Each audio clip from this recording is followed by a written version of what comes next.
Hey, what's you guys? Welcome back. Been away for a while, but we're back. I'm back on the Roman field because it's nice and flat and my knee's hurting me, so I've got to stay off the slope. Also, for those of you that know the magpie rhyme, there were 6 magpies on here.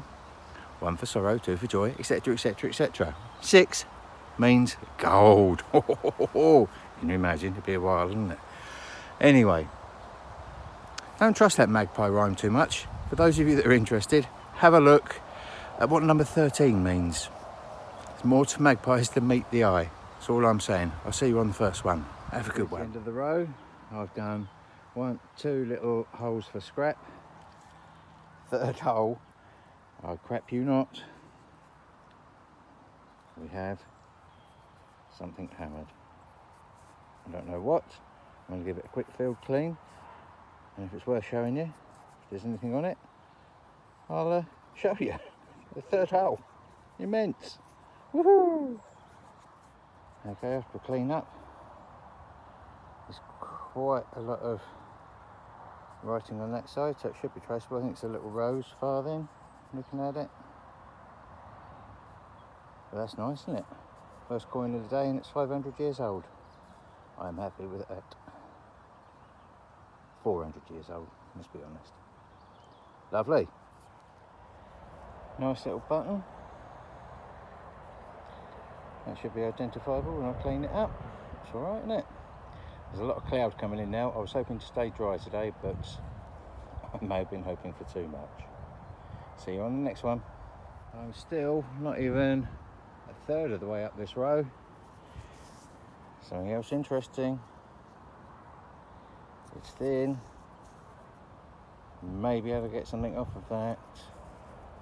Oh, I'm enjoying this. Oh yeah, did we get something off of that by the looks of it? Yay! I think we have a tiny little bit of silver. I can't see anything on it.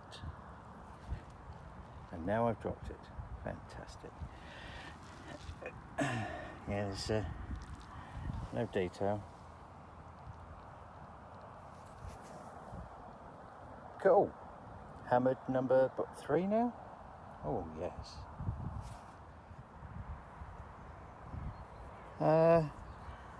Big lump of something. I thought it might pass the silver test. So I thought, what on earth is that? And then you turn this over, and you got a little lover. Oh, isn't that sweet? I found my heart in this field. How nice. Now, to somebody who knows, that's probably really, really easily identifiable. Me, I'm afraid I don't have a clue. Good though, isn't it? Hey. Watch again, back at the ranch after a muddy morning. Some of the detritus and some of the old bits of scrap that we picked up.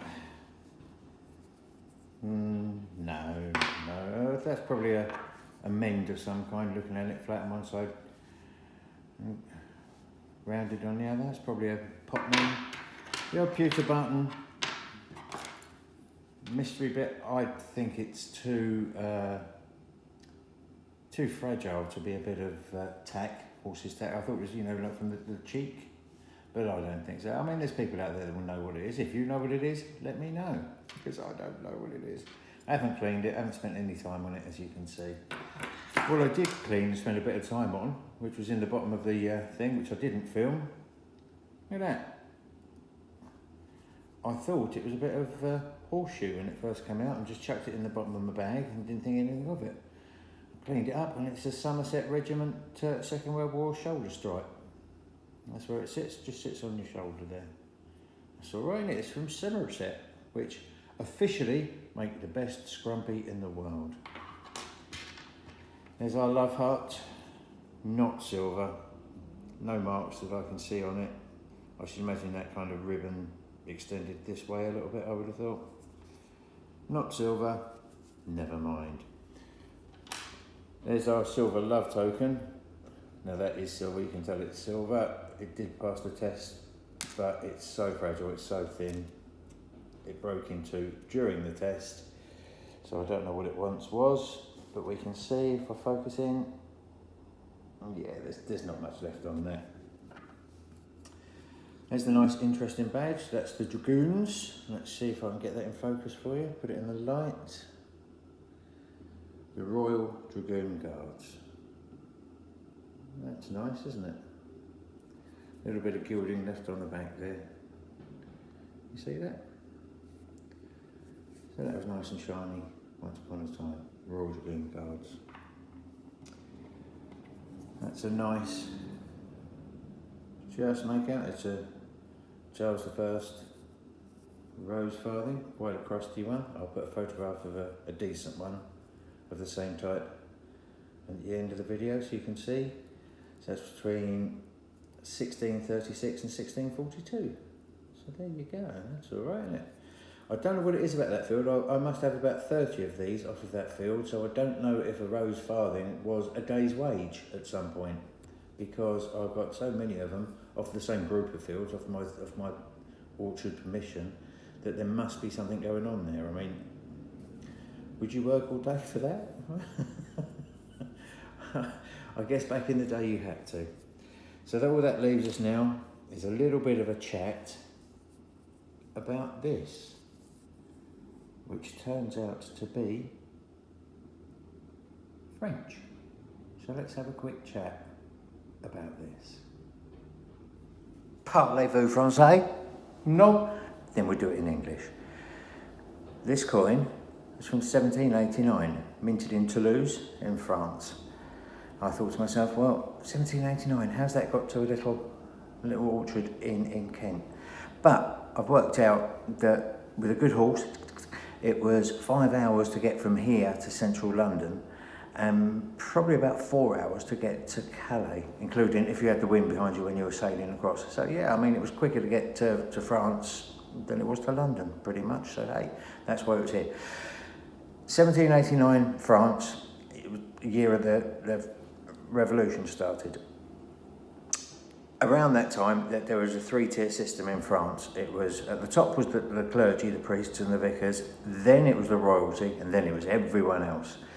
Because the clergy and the royalty ruled everything, they decided that they were tax exempt, so it was only the poor people that used to pay the taxes. Poor people at this time were spending about 90% of their income on bread, because it was the only thing, due to poor land management and bad crops and bad weather and a whole list of circumstances. Bread was pretty much all there was for peasants to eat. So about 90% of their earnings went on bread, which is, you know, not great. When it was the ladies around the markets that started the revolution, you know, they started kicking off. And when Marie Antoinette heard about this, she was alleged to have said, let them eat cake. If they've got no bread, let them eat cake. Apparently she didn't say that. But I would have liked to have said that, because I love a bit of cake. My tummy will tell you I love a bit of cake. So the ladies kind of started the revolution. So 90% of their income went on bread. Now, Louis XV1, 16th, he, when all the revolution kicked off, he decided that he was going to flee, he was going to leg it.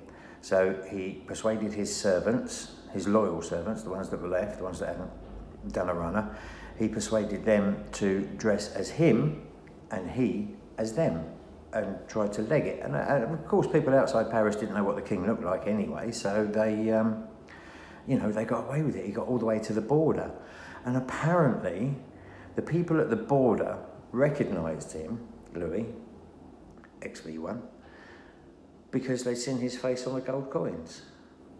But the country was poor. It was only the wealthies that had the gold coins, so I reckon there was some betrayal there. It's you know, that's just my opinion. I don't think a common guard will have lots of gold coins lying around and be able to line them up with a portrait of his king, who's dressed as a servant trying to get away. Just my opinion.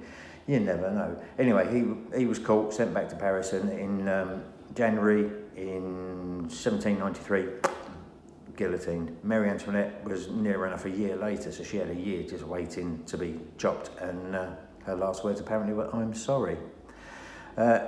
just after she was chopped, there was something that became known as Dupont, something like that. This fellow was called. He was one of the 12 leaders of the revolution, if you like, and he went on a bit of a mad one for about 8-9 months.